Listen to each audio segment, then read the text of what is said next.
Welcome students, फिर से आपका स्वागत है बीवोक ऑनलाइन क्लासेस के अंदर। मैं हूं भुवनेश्वर श्रीमाली और मैं आपको पढ़ा रहा हूं इनकम टैक्स। और इनकम टैक्स में अभी तक जो मैंने पढ़ा है आप लोगों को अच्छे से समझ में आ गया होगा और मैं कंटिन्यू कर रहा हूं। पिछली जो क्लास में पढ़ा था उसी को आज मैं कंटिन्यू करने वाला हूं। पिछली क्लास के अंदर मैंने आपको अंशतः करमुक्त एवं अंशतः करयोग्य भत्तों के बारे में बता रहा था। उसमें मैंने बहुत सारी चीज़ें आप लोगों को बताई थी, जैसे कि एचआरए के बारे में बताया था, मैंने आपको ट्रांसपोर्ट अलाउंस के बारे में बताया था, मैंने आपको एंटरटेनमेंट अलाउंस के बारे में बताया था। इसके अलावा बहुत सारे भत्ते के बारे में मैंने आप लोगों को बता दिया था, जिसमें चिल्ड्रन एजुकेशन अलाउंस भी हो गया, चिल्ड्रन हॉस्टल अलाउंस भी हो चुका है। उसके अलावा बॉर्डर भत्ता हो गया, जनजाति क्षेत्र भत्ता हो गया, पर्वतीय क्षेत्र भत्ता हो गया, क्षतिपूरक भत्ता हो गया। यानी बहुत सारे भत्तों के बारे में बताया जो क्या होते हैं, आंशिक रूप से तो करमुक्त होते हैं और आंशिक रूप से क्या होते हैं, वो करयोग्य होते हैं। तो आज मैं उसी क्लास को कंटिन्यू करने वाला हूं और मैं आपको आज एक उदाहरण के थ्रू आपको जो भी पढ़ाया था उसके कंसेप्ट क्लियर कराऊंगा। तो करें स्टार्ट।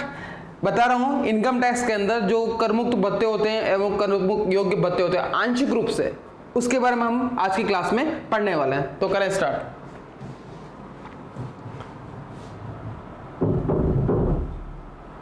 तो स्टूडेंट्स, आज मैं एक उदाहरण लेके आया हूं और उसी उदाहरण के थ्रू हमने अभी तक जो भी पढ़ा था, अभी तक का मतलब क्या हो गया, अभी तक का मतलब ये हो गया हमने अंशतः करमुक्त एवं अंशतः करयोग्य जो भत्ते पढ़े थे उन्हीं भत्तों का एक उदाहरण लेकर आया हूँ और उसके द्वारा हम समझ लेंगे कि कैसे राशि की गणना की जाती है, करमुक्त राशि की गणना कैसे करते हैं और करयोग्य राशि की गणना कैसे करते हैं अलाउंस के अंदर।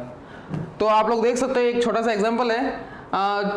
इस एग्जाम्पल के थ्रू मैं आपको बताऊंगा कि करयोग्य राशि कैसे निकालते हैं और करमुक्त राशि कैसे निकालते हैं। तो सबसे पहले क्वेश्चन की बात करते हैं। कुछ ट्रांजैक्शन दे रखे हैं और उन ट्रांजैक्शन के अंदर भत्तों के बारे में दे रखा है। यानी मान लो कोई भी कर्मचारी हो गया, XYZ कर्मचारी है, उसको निम्नलिखित प्रकार के क्या मिल रहे हैं, भत्ते मिल रहे हैं। किसकी ओर से मिल रहे हैं, नियोक्ता को दे रहा है, यानी कंपनी की ओर से उस कर्मचारी को प्राप्त हो रहे हैं। अब वे जानना चाहता है कि उसके लिए जो राशि उसको मिल रही है कंपनी की ओर से, उसके लिए कितनी राशि करमुक्त होगी और कितनी राशि करयोग्य होगी, हम इस उदाहरण के द्वारा समझ लेंगे। सबसे पहले हम करेंगे, इससे एग्जांपल को एक बार पढ़ लेते हैं, उसके बाद हम इसको सोल्व आउट करेंगे। आप लोग देख सकते हैं क्वेश्चन के अनुसार, कोई कर्मचारी है, उसको 2 बच्चों के लिए प्रति माह 350 रुपए प्रति बच्चे की दर से इसको क्या मिल रहा है, शिक्षा भत्ता मिल रहा है। जैसे ये क्वेश्चन, जैसे ये लाइन अपने सामने आई तो आपको एकदम से याद होना चाहिए कि इनकम टैक्स रूल्स क्या कहता है। यहाँ पे जो कंपनी की ओर से उस कर्मचारी को मिल रहा है 350 रुपए प्रति माह प्रति बच्चे की दर से मिल रहा है। अब हम बात करते हैं इनकम टैक्स में। इनकम टैक्स क्या बोलता है, इनकम टैक्स बोलता है उस कर्मचारी को कितना भी मिल रहा हो, हमको उससे कोई मतलब नहीं है। हमारे हिसाब से, इनकम टैक्स के हिसाब से मात्र 100 रुपए प्रति माह प्रति बच्चे की दर से क्या हो जाएगा, वो राशि कर मुक्त हो जाएगी। और अधिकतम जो बच्चों की संख्या होती है वो कितनी होती है, 2 होती है। कंप्लीट है तक। पॉइंट नंबर 2, 3 बच्चों के लिए प्रति माह 500 रुपए प्रति बच्चे की दर से शिक्षा भत्ता। वैसे तो पहला पॉइंट और दूसरा पॉइंट में बात है कि ये चिल्ड्रन उसको एजुकेशन अलाउंस मिल रहा है, लेकिन हो क्या रहा है, इसमें क्या हो रहा है, बच्चों की संख्या थी कितनी, 2, लेकिन अमाउंट था ज्यादा। इसमें बच्चों की संख्या कितनी है, 3 है, और अमाउंट भी कितना ज्यादा। इसकी कैलकुलेशन करेंगे तो हमको समझ में आ जाएगा कि उसमें कैसे किस चीज को करमुक्त कैसे निकालेंगे, करयोग्य कैसे निकालेंगे। पॉइंट नंबर 3 की बात करता हूं। वापिस वही बात है, 3 बच्चों के लिए प्रति माह 75 रुपए प्रति बच्चे की दर से शिक्षा भत्ता। आप तो सोचोगे सर इसमें तो 100 रुपए से कम आ रहा है। हाँ, तो कोई दिक्कत नहीं ना, 100 रुपए से कम आ रहा है, लेकिन इसका टैक्स का ट्रीटमेंट तो हमने करना पड़ेगा। करयोग्य और करमुक्त राशि तो निकालनी पड़ेगी क्योंकि बच्चों की संख्या वो 3 है, इस वजह से। आइए बस स्टूडेंट्स, हम बढ़ते हैं आगे की तरफ। नेक्स्ट जो पॉइंट है वो बोलता है, नेक्स्ट पॉइंट के अंतर्गत ये आता है 2 बच्चों के लिए प्रति माह 450 रुपए, कितने रुपए, 450 रुपए प्रति बच्चे की दर से हॉस्टल भत्ता मिल रहा है। ये सब जो काम हो रहे हैं, ये जो ट्रांजैक्शन है वो है कंपनी की ओर से उस कर्मचारी के लिए। नेक्स्ट पॉइंट है 3 बच्चों के लिए प्रति माह 250 रुपए प्रति बच्चे हॉस्टल भत्ता। नेक्स्ट यातायात भत्ता, जिसको हम कहते हैं ट्रांसपोर्ट अलाउंस, जो कि 1200 रुपये प्रति माह उसको मिल रहा है और उसने खर्च किया 700 रुपये प्रति माह। देखो वो तो खर्च कितना किया, मिल कितना रहा है, इनकम टैक्स क्या कहता है वो बात की बात है। नेक्स्ट और फाइनल पॉइंट बोल रहा है भूमिगत भत्ता 1000 रुपये प्रति माह। ये सामने जो भी ट्रांजेक्शन आप लोग देख रहे हो, ये ट्रांजेक्शन कंपनी की ओर से उस नियोक्ता को, कर्मचारी को दिए गए हैं और उसके सामने एक क्वेश्चन आ गया था। अब वो जानना चाहता है कि ये जो भी इसको भत्ते वगैरह मिल रहे हैं उसमें से कितनी राशि पे टैक्स लगेगा और कितनी राशि उसके लिए कर मुक्त होगी। तो इसको सोल्व आउट कैसे करें? तो एक छोटा सा काम है, आप चाहो तो पॉइंट टू पॉइंट आप उसको सोल्व आउट कर सकते हो और आप चाहो तो एक साथ करना है तो वो भी आप लोग कर सकते हैं। तो मैं बात आप बताता हूँ उनको कि इसको सोल्व आउट कैसे करते हैं। सबसे पहले मैं एक डायग्राम फॉर्मेट बना रहा हूँ, उससे मेरे को आसानी हो जाएगी और आप लोगों को समझ में भी आसानी हो जाएगी कि उसका सॉल्यूशन कैसे करना है। यहाँ तक मैं लिख दूंगा उस अलाउंस का नाम जो मिल रहा है वो वाला। उसके बाद यहाँ पे मैं इसकी करूँगा कैलकुलेशन, आ रही बात में स्टूडेंट्स, और यहाँ पे आ जाएगा टैक्सेबल अमाउंट आ जाएगा अपने, या फिर एक कॉलम और बना देता हूँ मैं।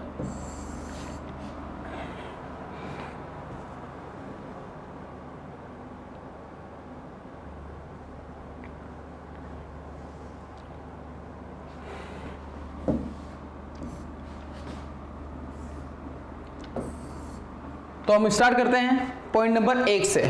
पॉइंट नंबर 1 क्या बोलता है? पॉइंट नंबर 1 बोल रहा है कि कोई व्यक्ति है, उसको 2 बच्चों के लिए प्रति माह क्या मिल रहा है? शिक्षा भत्ता मिल रहा है, चिल्ड्रन एजुकेशन अलाउंस मिल रहा है। तो पहला पॉइंट आएगा एजुकेशन अलाउंस। एजुकेशन अलाउंस कितना मिल रहा है उसको? 300 रुपये, 350 रुपये प्रति बच्चा। अब हम इनकम टैक्स की बात ही करेंगे। अब इनकम टैक्स के हिसाब से क्या हो रहा है उस चीज का हम कैलकुलेशन करेंगे, वो देखेंगे कैसे उस चीज को हो रहा है। 350 रुपये एक बच्चे पे मिल रहा है इसको, 350 रुपये। ये सब बात हो रही है किसकी बात? एज पर एम्प्लॉय की, जो एम्प्लॉयर होता है उसके रूल्स के हिसाब से बात कर रहे हैं। 350 इंटू 12 से गुणा क्या कर रहा हूँ कि अपन निकालेंगे वार्षिक के हिसाब से निकालेंगे। 350 इंटू 12 इंटू 2 क्यों निकाला? 2 इस वजह से निकाला है कि उसके जो बच्चों की संख्या वो कितनी? 2 है। आई बस में तो 350 को यदि मैं बात करता हूँ 12 से गुणा करूँ फिर 2 से गुणा करो, जो अमाउंट आएगा उसको आपको यहाँ पे लिखना है। 350 मल्टीप्लाई प्ले करते हैं 2, तो कितना होगा? 700 रुपये हो गया। 700 को मैं यदि गुणा करता हूँ किससे? 12 से गुणा करता हूँ तो कितना हो गया? 8400। यानी इसको जो राशि मिल रही है वो कितनी मिल रही है? 8400 रुपये मिल रहा है। आई बस में स्टूडेंट्स आप लोग इस चीज को ध्यान से देखें कि इसमें क्या हो रहा है। यहां मिल गया 8400। पहला पॉइंट अपना ये हो गया, समझ में आ गया। 350 multiply 12 into 2, 350 as per question 12 annual के हिसाब से निकालेंगे और यहाँ पे 2 बच्चों के लिए मिल रहा है, 2 बच्चों की बात हो गई। आ रही बात में स्टूडेंट। फिर बात करते हैं लेस। इनकम टैक्स के हिसाब से एग्जेम्प्टेड कितना है वो आपको देखना पड़ेगा। क्या करना पड़ेगा? इनकम टैक्स के हिसाब से करमुक्त कितना होता है वो आपको निकालना पड़ेगा। तो इनकम टैक्स क्या कहता है? इनकम टैक्स कहता है कि 100 रुपये प्रति माह प्रति बच्चा, और अधिकतम जो बच्चों की संख्या है वो कितनी होनी चाहिए? 2 होनी चाहिए। तो यहाँ पे लिखे 100 इंटू 12 इंटू 2। आगे बात में स्टूडेंट, तो ये तो बात होगी कितनी? 100 को 12 से गुणा किया फिर 2 से गुणा करेंगे, उसके बाद जो करमुक्त राशि आपको निकल जाएगी यहाँ पर आएगा 2400 रुपये। कितना हो गया? 2400 रुपये। तो यहाँ पर जो टैक्सेबल अमाउंट अपने पास आ चुका वो कितना आ गया? यदि मैं इसको इसमें से घटाता हूँ तो मेरा जो टैक्सेबल अमाउंट हो कितना आ गया? 6000 रुपये। ये कौन सा अमाउंट है? Taxable amount. तो ये हो गया पहला पॉइंट। पॉइंट नंबर 1, 6000 मेरे लिए क्या हो गया? टैक्सेबल अमाउंट हो गया। ये हो गया टैक्सेबल। कंप्लीट है तक? ये हो गया पहला। पॉइंट नंबर 2, मैं पॉइंट नंबर 2 की बात करता हूँ। पॉइंट नंबर 2 में क्या हो रहा है? पॉइंट नंबर 2 को आपको ऐसे सोल्व आउट करना ध्यान रखना। सबसे पहले आपको निकालना जो मिल रहा है वो, और उसमें से आपको घटाना है जितना इनकम टैक्स बोलता है उसके हिसाब से। नेक्स्ट पॉइंट है, नेक्स्ट पॉइंट बोलता है 3 बच्चों के लिए प्रति माह 500 रुपये। 3 बच्चों की बात कर रहा, 3 बच्चों के लिए 500 रुपये प्रति माह प्रति बच्चे की दर से शिक्षा भत्ता मिल रहा है। तो वापस बात करते हैं एजुकेशन अलाउंस। ये लिखा है एजुकेशन अलाउंस।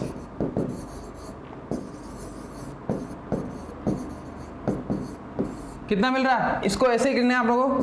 500 रुपये मिल रहे हैं, बच्चों की संख्या है 3 मल्टीप्लाई 12। समझ में आ गया होगा 12 से गुणा क्यों कर रहा हूँ? 12 से गुणा इस वजह से कर रहा हूँ क्योंकि मुझे वर्ष का निकालना है, न कि प्रति माह का निकालना है। 500 रुपये मिले तो 500 रुपये लिख दिया, तीन बच्चों की संख्या तो 3 लिख दिया मैंने, एक बच्चे के 500, तो 3 बच्चों का कितना होगा, समझ में आ गया होगा आप लोगों को। मल्टीप्लाई हमको कितना करना है, 12 से मल्टीप्लाई करना है, तो उसके बाद जो संख्या आएगा, अमाउंट आएगा, उसको आपको यहाँ पे लिखना है। मैं इसकी गुणा करता हूँ और उसके बाद जो अमाउंट निकलता है अपन देख लेते हैं। इसको गुणा करने के बाद जो हमारे पास अमाउंट आया वो आया है 18,000 रुपये। कितने हजार रुपये जो आ चुके हैं, 18,000 रुपये, यानी नियोक्ता के द्वारा उस कर्मचारी को 3 बच्चों के लिए मिलेगा 18,000 रुपये। अब किसकी बात करेंगे अब हम बात करेंगे इनकम टैक्स के हिसाब से बात है। तो यहाँ पे जैसे काम किया वैसे काम अपन को यहाँ पर भी करना है। तो अब क्या करेंगे, लेस करेंगे। क्या लेस करेंगे, जो करमुक्त राशि वो वाली, तो लेस एग्जेम्प्टेड,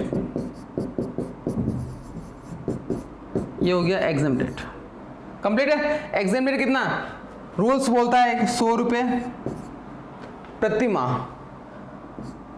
प्रति बच्चा, 100 रुपये प्रति माह, 12 महीने के हिसाब से 12 हो गया, प्रति बच्चा हो गया। अधिकतम बच्चों की संख्या as per rules, income tax rules, वो कितनी है, 2 ही है, तो 2 लिखा और उसके बाद मैंने इसको लिख दिया यहाँ पे, कितना आ गया अपने 2400। ये तो फिक्स अमाउंट हो गया, अपन को पता है कि इतना रुपये माफ होगा। 2 बच्चे हैं तो कितना होगा, 200 रुपये पर महीने का हो गया, तो 12 महीने कितना होगा, 2400 रुपये हो गया, तो 2400 रुपये पे कर दिया। अब क्या करना, बस इसमें से इसको घटा देंगे, तो जो राशि आएगी वो राशि क्या हो जाएगी, उस व्यक्ति के लिए टैक्सेबल हो जाएगी। तो 18,000 में से यदि मैं 2,400 रुपये लेस करता हूँ तो मेरे पास जो अमाउंट आता है वो कितना आता है, 15,600 रुपये। तो ये हो गया मेरे लिए टैक्सेबल अमाउंट। कंप्लीट। बढ़े आगे की तरफ। नेक्स्ट पॉइंट क्या बोलता है, नेक्स्ट पॉइंट में वापस पे फॉर्मेट बना देता हूं तो उससे आपको समझ में आसानी रहेगी।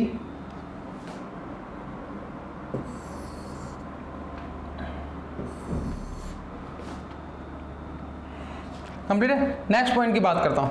नेक्स्ट पॉइंट क्या बोलता है, नेक्स्ट पॉइंट का मतलब होता है, ये बोल रहा है कि नेक्स्ट तीसरा पॉइंट की बात कर रहा हूं मैं, 3 बच्चों के लिए प्रति माह 75 रुपये प्रति बच्चे की दर से शिक्षा भत्ता। वैसे अपन यदि इस अमाउंट की बात करते हैं, अमाउंट के हिसाब से देखा जाए तो इनकम टैक्स बोलता है 100 रुपये बोलता है, लेकिन वो बोलता है अधिकतम बच्चों की संख्या कितनी होनी चाहिए, 2 होनी चाहिए। लेकिन यहाँ पे इसके बच्चे की संख्या कितनी है, 3 है, तो हमको कैलकुलेशन तो करनी पड़ेगी, कुछ भी हो जाए। तो हम नेक्स्ट कैलकुलेशन की बात करते हैं, 75 रुपये प्रति बच्चे की दर से मिल रहा है इसको, और बच्चों की जो संख्या है वो कितनी है, 3 है, तो हम उसके साथ कैलकुलेशन करते हैं। तो वो लिखते हैं वापिस से पॉइंट नंबर 3, वापिस वही चिल्ड्रन एजुकेशन अलाउंस।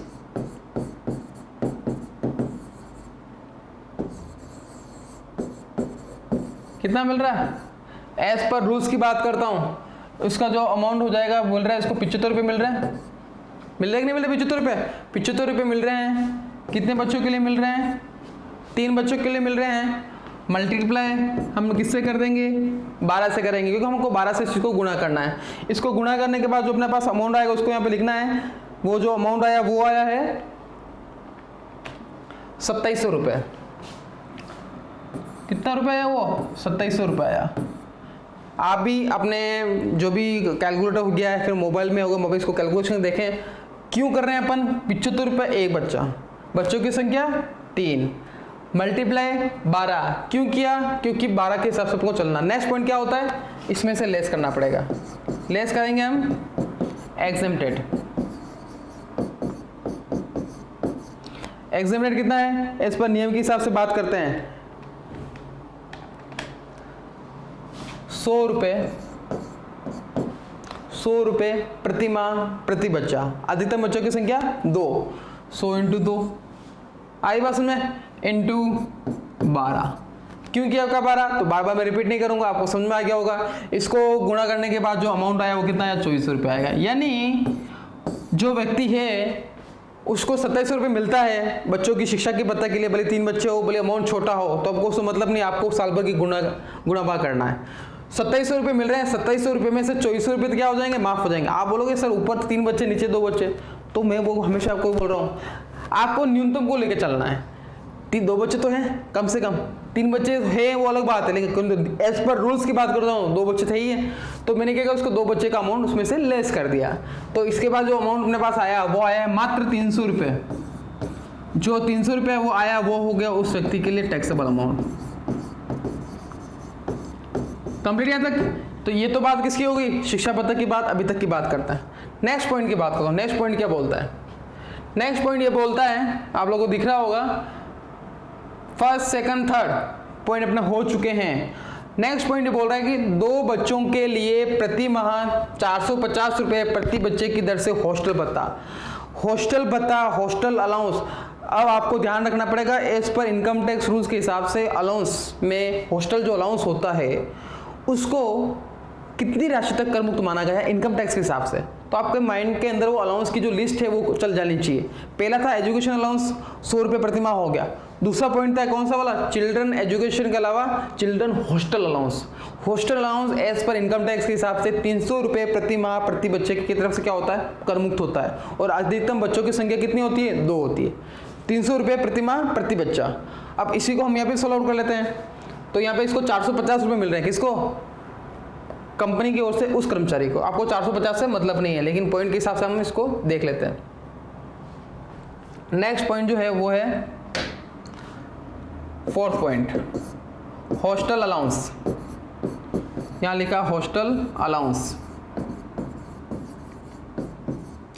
कितना मिल रहा है हॉस्टल अलाउंस। पहले बात करते हैं एज पर सर्विस के हिसाब से, उसको जो मिल रहा है उसके हिसाब से 450 रुपये मिल रहे हैं। मिल रहे 450 रुपये। बच्चों की संख्या कितनी है, 2 है। मल्टीप्लाई किससे करेंगे, 12 से। क्यों करेंगे, समझ आ गया होगा। 450 मल्टीप्लाई 2 इंटू 12, तो 450 को 450 का गुणा किया हमने 2 से, फिर इसको गुणा किया 12 से।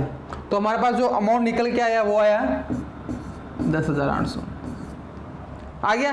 तो ये तो जो अमाउंट निकल के आया वो है कि कंपनी की ओर से कर्मचारी को मिल रहा है, वो वाली बात। अब क्या करेंगे, अब हम बात करते हैं कर मुक्त राशि कितनी है, एग्जामेटेड अमाउंट कितना है। और एग्जामेंट जो अमाउंट जो निकलता है वो निकलता है इनकम टैक्स रूल्स के हिसाब से। किसके हिसाब से निकलता है, इनकम टैक्स रूल्स के हिसाब से निकलता है। वो कितना निकलेगा, इनकम टैक्स बोलता है हॉस्टल अलाउंस का आपका 300 रुपये माफ है। कितना माफ है, 300 रुपये माफ है। मल्टीप्लाई अधिकतम बच्चों की संख्या 2, तो 2 लिख दिया मैंने। मल्टीप्लाई 12 को गुणा करना पड़ रहा है, पूरा वर्ष का निकालना है इस वजह से। तो यदि इसको मैंने गुणा भाग करने के बाद इसका जो अमाउंट आया वो है 7,200 रुपये। कितना आया, 7,200 रुपये। आगे समझ में आत। अब इसमें से इसको घटा देंगे तो जो राशि आएगी वो क्या हो जाएगी, क्या हो जाएगी, वो कर योग्य हो जाएगी। क्योंकि ये तो राशि मिल रही है, ये कर मुक्त है, बाकी कौन सी राशि होगी, कर योग्य हो जाएगी। इसमें इसको घटाने के बाद जो अमाउंट आ रहा है वो मेरा आ रहा है 3600 रुपये। कितने रुपए आ रहे हैं, 3600 रुपये। तो ये जो 3600 रुपये जो आए हैं वो मेरे लिए या फिर उस कर्मचारी के लिए वो हो गए कर योग्य। कंप्लीट। ये तो किसकी बात होगी, हॉस्टल अलाउंस की बात करते हैं हम। नेक्स्ट थोड़ा सा हम आगे की तरफ बढ़ते हैं। नेक्स्ट जो अलाउंस है उसका नाम देखते हैं अपन। नेक्स्ट अलाउंस के हिसाब से उसको क्या मिल रहा है वो देखें। सबसे पहले हम क्वेश्चन को फिर से देखते हैं। क्वेश्चन क्या बोलता है, क्वेश्चन के हिसाब से वापिस पॉइंट नंबर इसकी बात कर रहा हूँ। 3 बच्चों के लिए प्रति माह 250 रुपये प्रति बच्चे हॉस्टल भत्ता, यानी वापस हॉस्टल का वाला पॉइंट भी आ चुका है। हॉस्टल में क्या बोल रहा है, आप देखें, आप लोग नियम के हिसाब से देखा जाए तो 300 रुपये से कम दिख रहा है, लेकिन आप देखो बच्चों की संख्या कितनी है, 3 है। तो आपको कैलकुलेशन हम करके देख लेते हैं कैसे क्या बैठता है। 250 रुपये प्रति बच्चा, बच्चों की संख्या इसके 3। नेक्स्ट पॉइंट की बात करें, पॉइंट नंबर 5th।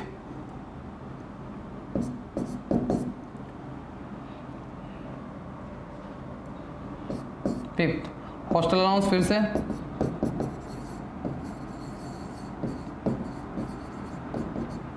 हो गया। अब कैलकुलेशन करेंगे अपन। 250 रुपये इसको मिल रहा है, 250 रुपये। बच्चों की संख्या उसकी है 3, तो 3 लिख दिया। मल्टीप्लाई हमने करा 12 क्यों कर रहे हैं, आपको समझ में आ गया। 12 इसलिए कर रहे हैं क्योंकि प्रति वर्ष के हिसाब से निकालना है, इस वजह से। यदि इसको मैं कैलकुलेशन करता हूँ तो मेरे पास अपनी जो अमाउंट आता है वो आता है 9,000 रुपये। कितना आ रहा है वो, 9,000 रुपये आ रहा है। आगे पास में स्टूडेंट यहाँ तक, तो 9,000 रुपये आ गया।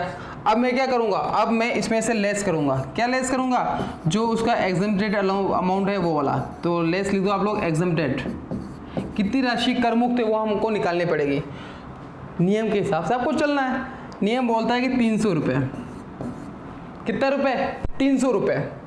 मल्टीप्लाई बच्चों की संख्या अधिकतम इनकम टैक्स के हिसाब से 2, तो लो लिख दिया, इंटू 12 क्यों लिखा, पूरा वर्ष के निकालना इसे से, इसको इससे गुणा करने के बाद जो मेरा सामने अमाउंट आया वो आया है 7,200 रुपये। कितना आया, 7,200 रुपये। तो इसमें से जो राशि अपन इसको घटा देंगे तो बाकी की जो राशि निकलेगी वो क्या आ जाएगी, टैक्सेबल अमाउंट आ जाएगा। इसमें से इसको मैं घटाता हूँ तो ये मेरे रुपये आ गया 1,800 रुपये। कितने रुपए आ गए, 1,800 रुपये आ चुके मेरे सामने। तो ये जो अमाउंट आ रहा है वो कितना, कौन सा हो गया, टैक्सेबल अमाउंट। कंप्लीट। बढ़े आगे की तरफ, नेक्स्ट पॉइंट की बात करेंगे हम और उसके बाद इसको सोल्व आउट करेंगे। नेक्स्ट पॉइंट, मैं छठा पॉइंट डाल देता हूं यहाँ पे और फिर क्वेश्चन को देख लेते हैं हम। नेक्स्ट पॉइंट ये बोल रहा है यातायात भत्ता 1,200 रुपये प्रति माह है और उसने जो खर्च किया है 700 रुपये प्रति माह। अब यातायात भत्ते की बात करते हैं जिसको इंग्लिश में कहा जाता है ट्रांसपोर्ट अलाउंस। क्या कहते हैं हम उसको, ट्रांसपोर्ट अलाउंस कहते हैं। अब जैसा कि मैंने आपको ट्रांसपोर्ट अलाउंस के बारे में बताया, आपको थोड़ा उस चीज़ को रिवाइज करें। ट्रांसपोर्ट अलाउंस के बारे में मैंने आपको बताया यदि ऐसा कुछ भत्ता मिल रहा है जिसमें आने जाने की बात कर रहे हैं, 1,600 रुपये प्रति माह वाला आपको ध्यान हो बताया होगा, 1,600 रुपये था। और जो दिव्यांग होते हैं, हैंडीकैप्ड होते हैं, फिजिकली जो हैंडीकैप्ड होते हैं उनके लिए 3,200 रुपये प्रति माह तक क्या होता है, करमुक्त होता है। लेकिन मैं बात करता हूँ लेटेस्ट की बात करता हूँ। लेटेस्ट का मतलब क्या होता है, 8% की बात करता हूँ। 8% के अंदर जो सामान्य व्यक्ति हैं उनके लिए कोई राशि कर मुक्त नहीं होती। जो भी राशि उसको मिल रही है पूरी की पूरी राशि क्या हो जाएगी, कर योग्य हो जाएगी। ध्यान से इस लाइन को सुन लेना आप लोग। क्या होता है, वर्तमान समय की यदि मैं बात करता हूँ, यदि किसी कर्मचारी, सामान्य कर्मचारी की बात करता हूँ, यदि उस कर्मचारी को कोई ट्रांसपोर्ट अलाउंस मिलता है, यातायात भत्ता मिलता है, तो उस केस में जो भी राशि उसको मिल रही है वो पूरी की पूरी राशि क्या हो जाएगी, कर योग्य हो जाएगी, टैक्सेबल अमाउंट हो जाएगा। हाँ, हैंडीकैप्ड की बात करता हूँ, दिव्यांग की बात करता हूँ, तो उनके लिए अभी भी नियम चालू है कि 3,200 रुपये प्रति माह तक उनकी राशि क्या हो जाएगी, कर मुक्त हो जाएगी। कंप्लीट है। अब इसी क्वेश्चन को अभी लेटेस्ट की बात करूँ, लेटेस्ट के हिसाब से चलते हैं हम। तो नॉर्मली देखा जाए इसमें यहाँ पर कुछ ये नहीं लिख रखा है कि वो दिव्यांग है या नहीं है। तो नॉर्मली नहीं लिख रखा है तो मान के चलना वो व्यक्ति दिव्यांग नहीं है, वो एक अच्छा नॉर्मल साधारण व्यक्ति है। तो उस केस में क्या होगा, उसको जो भी ये यातायात भत्ता मिल रहा है, जो भी राशि उसको मिल रही है, वो पूरी की पूरी राशि उस व्यक्ति के लिए क्या हो जाएगी, क्या हो जाएगी, वो कर योग्य हो जाएगी। क्यों हो जाएगी, एज पर लेटेस्ट रूल्स के हिसाब से। अरे बस में तो इसको मिल कितना रहा है, खर्चे से कोई मतलब नहीं, ध्यान रखना। इनकम टैक्स को खर्चे से मतलब नहीं, उसको रिसीव कितना रहा उसको उससे मतलब है। मिल कितना रहा उसको, 1,200 रुपये प्रति माह मिल रहा है। अब क्या करेंगे, नेक्स्ट पॉइंट की बात करते हैं, ट्रांसपोर्ट अलाउंस की बात करता हूं मैं। ट्रांसपोर्ट अलाउंस, तो इसको जो भी राशि मिल रही है वो पूरी की पूरी राशि इसके लिए टैक्सेबल है। तो हम कैसे निकालेंगे इसको, 1,200 आया, मल्टीप्लाई हम कर देंगे 12 से। 1,200 को मल्टीप्लाई किससे कर देंगे हम, 12 से कर देंगे। 12 से क्यों करेंगे तो आपको समझ में आ गया होगा। 1,200 को मैंने 12 से मल्टीप्लाई किया तो इसको जो राशि मिल रही है वो मिल रही है 14,400। क्या मिल रही है, 14,400। और ये जो राशि पूरी मिल रही है, पूरी की पूरी राशि क्या हो जाएगी, उसके लिए टैक्सेबल हो जाएगी। कंप्लीट है स्टूडेंट तक। नेक्स्ट हम बढ़ते हैं आगे की तरफ। लास्ट और फाइनल पॉइंट है भूमिगत भत्ता। भूमिगत भत्ता को यदि हम बात करते हैं, इंग्लिश की बात करते हैं, तो भूमिगत भत्ता को इंग्लिश में कहता है अंडरग्राउंड अलाउंस। अंडरग्राउंड के बारे में आपको बताया था, कुछ खाने वगैरह होती है, खदानें होती है, माइंस होती है, उसके अंदर की तरफ कोई कर्मचारी कोई काम करता है, जॉब करता है, तो उस केस में उस कंपनी की ओर से उसको अलग से क्या होता है, अलाउंस दिया जाता है। वो इनकम टैक्स की बात करता हूँ तो इनकम टैक्स में 800 रुपये तक जो राशि होती है, प्रति माह की बात कर रहा हूँ, वो राशि होती है करमुक्त। उसके ऊपर की राशि पे क्या लग जाएगा, टैक्स लग जाएगा। तो ध्यान रखना 800 रुपये प्रति माह आएगा इसमें। इसको यहाँ पे कैसे करें, इसको मिल कितना रहा है, 1,000 रुपये मिल रहा है, इसकी ट्रीटमेंट कैसे करेंगे। तो लास्ट और फाइनल पॉइंट की बात करता हूँ, उसमें क्या लिखेंगे हम। नेक्स्ट पॉइंट है अंडरग्राउंड अलाउंस। क्या हो गया, अंडरग्राउंड अलाउंस हो गया। अंडरग्राउंड अलाउंस मिल कितना रहा है उसको, 1,000 रुपये। मिल रहा है कि नहीं मिल रहा, 1,000 रुपये मिल रहा है। किससे गुना करेंगे हम, 12 से गुना करेंगे, क्योंकि इसको 12 महीने के हिसाब से निकालना है। तो 1,000 को 12 से गुना किया तो कितना आ गया, 12,000 रुपये आ गया। आएगा 12,000 रुपये। उसमें से लेस करना पड़ेगा आपको, क्या लेस करना पड़ेगा, एग्जेम्प्टेड अलाउंस। एग्जेम्प्टेड अलाउंस कितना है मिल रहा है इसको, 800 रुपये as per income tax rules के हिसाब से उसको 800 रुपये हो गया। 800 को मल्टीप्लाई किससे कर दिया हमने? 12 से किया। 12 से क्यों किया आपको समझ में आएगा 12 से मैंने क्यों करा होगा कि 12 से गुणा करना है। तो ये हो गया 9600। मतलब कि उस व्यक्ति को साल के हिसाब से देखा जाए तो 12,000 रुपये मिलेगा। 12,000 में से 9,600 रुपये का अमाउंट क्या हो जाएगा? कर मुक्त हो जाएगा। बाकी की जो राशि इसकी बच रही है उस राशि पे इस पर क्या चुकाना पड़ेगा? इसको टैक्स चुकाना पड़ेगा। बाकी की राशि का हम कैसे निकालेंगे देखें आप लोग। 2400 रुपये। तो ये जो अमाउंट निकला है वो कौन सा हो गया? Taxable amount. Complete.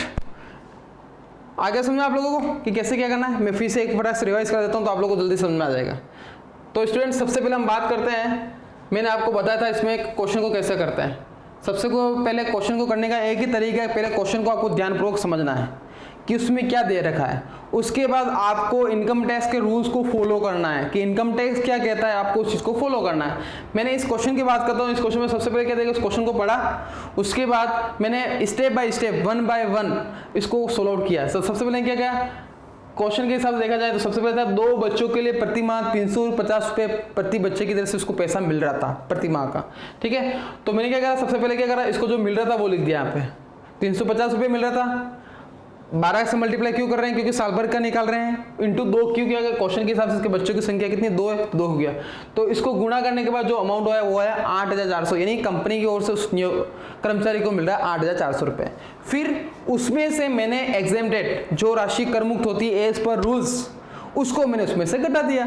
Income tax क्या कहता है? एजुकेशन अलाउंस के दरमियान इनकम टैक्स बोलता है 100 रुपये प्रति माह प्रति बच्चे की दर से पैसा माफ होता है और अधिकतम बच्चों की संख्या कितनी होनी चाहिए? 2 होनी चाहिए। तो 100 रुपये 12 से गुणा कर दिया, अधिकतम बच्चों की संख्या कितनी होगी? 2 होगी। इसको गुणा किया तो उसके बाद जो अमाउंट मेरे आएगा वो कितना आएगा? 2400 रुपये। यानी उसको 8,400 कंपनी की ओर से मिल रहे हैं, लेकिन as per income tax rules के हिसाब से उसके 2,400 रुपये क्या होंगे? माफ होंगे। बाकी की राशि पे क्या लग जाएगा? टैक्स लग जाएगा। कंप्लीट। ये तो बात होगी पॉइंट नंबर 1 की बात करते हैं। पॉइंट नंबर 2 क्या था? पॉइंट नंबर 2 की बात करते हैं तो ये बोलता है कि 3 बच्चों के लिए प्रति माह उसको 500 रुपये प्रति बच्चे की दर से शिक्षा भत्ता प्राप्त होता है। 3 बच्चों के लिए 500 रुपये प्रति माह बच्चा, अपन को साल भर का निकालना पड़ेगा। फिर उसका सोल्यूशन कैसे किया आप लोग देख सकते हैं यहाँ पे।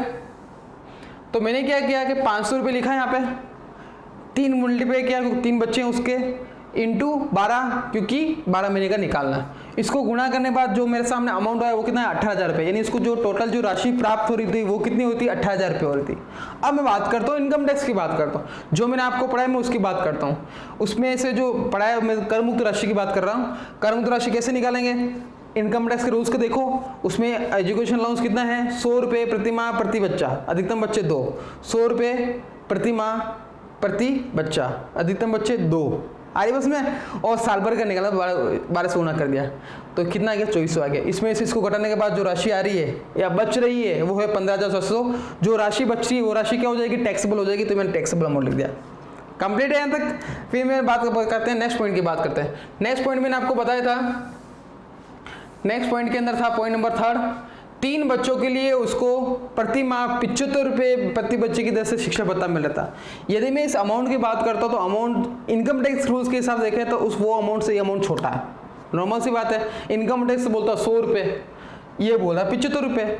लेकिन मैं पॉइंट नंबर 2 की बात करता हूँ, वो क्या होता है? पॉइंट नंबर 2 के हिसाब से देखा जाए इनकम टैक्स बोलता है अधिकतम बच्चों की संख्या होनी चाहिए 2, लेकिन इसके यहाँ पे बच्चों की संख्या कितनी है? 3 है। तो मैंने इसको सोल्व आउट कैसे किया आप लोग देखें। तो मैंने क्या किया आप लोग देखें, 75 रुपये मिल रहे थे, इसको 75 रुपये मिल रहे थे, बच्चों की संख्या कितनी? 3, 12 से गुणा किया, अमाउंट कितना आ गया? 2700 रुपये। यानी इसको 2700 रुपये मिलते हैं। तो उस केस में क्या होगा? उस केस में as per income tax rules exempted amount कितना कैसे निकालेंगे?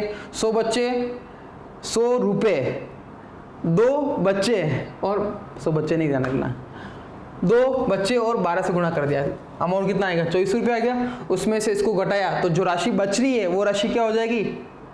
टैक्सेबल हो जाएगी। कंप्लीट यहाँ तक। तो ये तो बाकी इसकी बात। नेक्स्ट पॉइंट बात करते हैं, मैं हॉस्टल अलाउंस की बात करता हूँ। हॉस्टल अलाउंस में आप देखो, इसमें देखो नेक्स्ट पॉइंट था 2 बच्चों के लिए प्रति माह 450 रुपये प्रति बच्चे की दर से क्या मिल रहा था, उसको हॉस्टल भत्ता मिल रहा था। अब हॉस्टल में क्या, आपको वापस पॉइंट नंबर नेक्स्ट पॉइंट पाना था। मैंने आपको एजुकेशन के अलावा उसके बताया था हॉस्टल अलाउंस के बारे में बताया था। हॉस्टल अलाउंस जो होता है एजुकेशन में तो होता है 100 रुपये और हॉस्टल में होता है 300 रुपये। ठीक है, बार बार इसको पढ़ोगे तो आपको वैसे याद हो जाएगा। 300 रुपये प्रति माह प्रति बच्चे की दर से कर मुक्त होती है और अधिकतम बच्चों की संख्या कितनी हो गई, 2 हो गई। तो इसको सॉल्व आउट कैसे किया, 450 इसको मिल रहे थे, पहले मिल रहे हैं उसको देखो, 450 मिले, बच्चों की संख्या 2 गुणा के 12 से, तो राशि आई है, आई बस में। उसमें से लेस करो क्या, जो राशि कर मुक्त है 300 रुपये, 2 बच्चे 12 से गुणा किया, 12 माह, तो ये अमाउंट आ गया। इसमें से इसको लेस किया तो जो राशि आई है वो क्या राशि क्या हो जाएगी, टैक्सेबल हो जाएगी। नेक्स्ट पॉइंट बात करते हैं, वापस वही हॉस्टल वाली बात है। पैसा तो 300 रुपये से कम है लेकिन बच्चों की संख्या बढ़ गई है, तो इसको फिर से मैंने वही सॉल्व आउट किया। कैसे सॉल्व आउट किया देखें आप लोग, ये देखें आप, 250 multiply 3 multiply 12, amount 9000 less exempted 300 multiply 2 multiply 12, 2 बच्चे 300 रुपये तक कर मुक्त, 12 महीने, तो 7,200 तो 18,000 हो गया। कंप्लीट यहाँ तक। नेक्स्ट पॉइंट की मैं बात करता हूँ, यातायात भत्ते की बात करता हूँ। वैसे तो मैंने आप लोगों को पढ़ाया है कि यातायात भत्ता जो होता है सामान्य कर्मचारी की बात करते हैं, सामान्य दशक की बात करते हैं, तो उस केस में 1600 रुपये तक का राशि जो होती है प्रति माह की वो कर मुक्त होती है। ठीक है, और दिव्यांग की बात करते हैं, हैंडीकैप्ड की बात करते हैं, 3200 रुपये प्रति माह तक की राशि क्या होती है, कर मुक्त होती है। लेकिन लेटेस्ट रूल्स की बात करता हूँ तो उस रूल्स के हिसाब से यदि साधारण व्यक्ति को कोई यातायात भत्ता मिलता है तो वो जो भी भत्ता मिल रहा है वो पूरी की पूरी राशि होगी कर योग्य, उसको 1 रुपये की छूट भी नहीं मिलेगी। तो हम लेटेस्ट की बात के हिसाब से चलें तो इसको जो भी 1200 रुपये मिल रहे हैं वो पूरी की पूरी राशि क्या होगी, कर योग्य होगी। तो यहाँ पे मैंने लिख दिया ट्रांसपोर्ट अलाउंस 1200 इंटू 12 14,400, मतलब ये जो राशि मिल रही है उस व्यक्ति को वो पूरी की पूरी राशि क्या हो जाएगी, कर योग्य हो जाएगी। नेक्स्ट और फाइनल पॉइंट की बात करता हूँ मैं, भूमिगत भत्ता 1000 रुपये इसको मिल रहा है। अंडरग्राउंड अलाउंस की बात करता हूँ, अंडरग्राउंड अलाउंस के बारे में मैंने आपको बताया था और आप उसमें देखें कि मैंने बोला था कि 800 रुपये तक प्रति माह तक का क्या होता है, कर मुक्त होता है, बाकी की राशि भी क्या लग जाएगा, टैक्स लग जाएगा। इसको 1000 रुपये मिल रहे हैं, मैंने 12 से गुणा किया तो 12,000 आ गया। फिर क्या करें, उसमें से राशि घटा दी जो राशि कर मुक्त है। कितनी राशि कर मुक्त है, 800 रुपये, इससे मल्टीप्लाई किया 12 से, कितना अमाउंट है 9,600, इसमें से इसको घटा तो अमाउंट कितना आ गया, टैक्सेबल अमाउंट 2,400। तो स्टूडेंट्स ये था अलाउंस, कौन कौन से अलाउंस मैंने आपको बता दी वो आपको समझ में आ गया होगा। मैंने आपको partly exempted partly taxable amount जो अलाउंस होता है उसके बारे में बता दिया है। इससे पहले मैंने आपको फुली टैक्सेबल और फुली एग्जेम्प्टेड अलाउंस के बारे में बता दिया। तो यही थी अपने अलाउंस की क्लास और आज की क्लास को मैं यही समाप्त कर रहा हूँ। आप इसी उदाहरण को फिर से देखें और बार बार इस चीज़ की प्रैक्टिस करें, बार बार पढ़ोगे तो आपको याद भी रहेगा। तब तक के लिए धन्यवाद।